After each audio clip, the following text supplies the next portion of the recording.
All right, so same as yesterday. If you're more advanced, the super basic, like close guard, Kimura, hip bump sweep, guillotine. I'm going to show a little variation on the guillotine because we're in a gi, that type of stuff tonight. If you're newer, beginner, just stick to the more of like the one move we're doing right now. And if you guys want, you can keep starting in half guard and get that rep in to get here.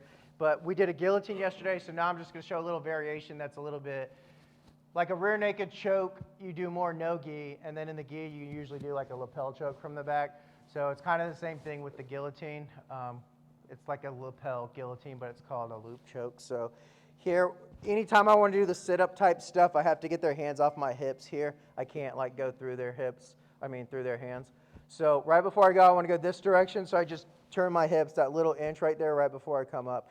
And then, so yesterday we were coming up, and we were just going like, I taught it going straight to the guillotine, but I don't know, you guys might want to try to sell the hip bump sweep a little bit more first and then reach around, because that's going to get a better reaction. Their neck will be a little stronger, a little more straight up. So play with that a little bit instead of just going like, because what I saw people doing was they'd like sit up right here, and they wouldn't even really be that high, and they're already trying to like fold their head over and do the guillotine. But what you want to do is get high, like above them here. The taller you get, the stronger you're going to be.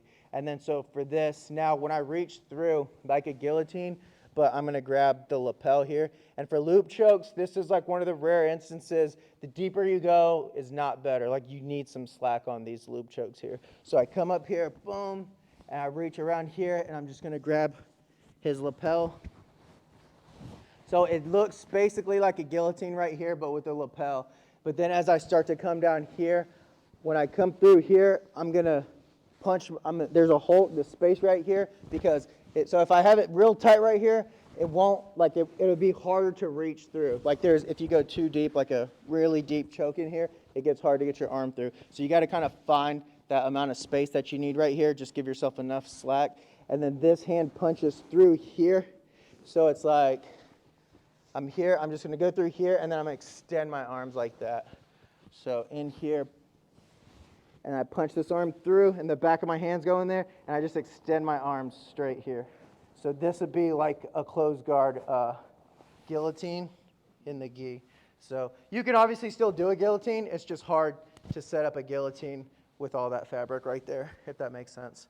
So here, shift my hip just a little bit. I start to come up, like maybe I want to do the hip bump sweep, and I reach around here, and I grab the lapel.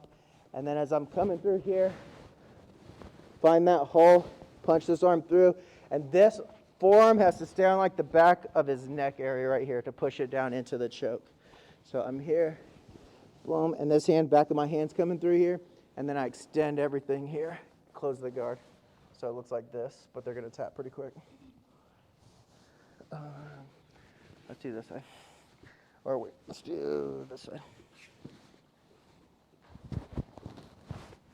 Shift my hip, start to come up, almost like a hip bump sweep or something. Reach around here, find the lapel, coming down here, and then punching through here, extending my arms and closing my guard back up, and straighten my elbows right there to get the choke. Any questions?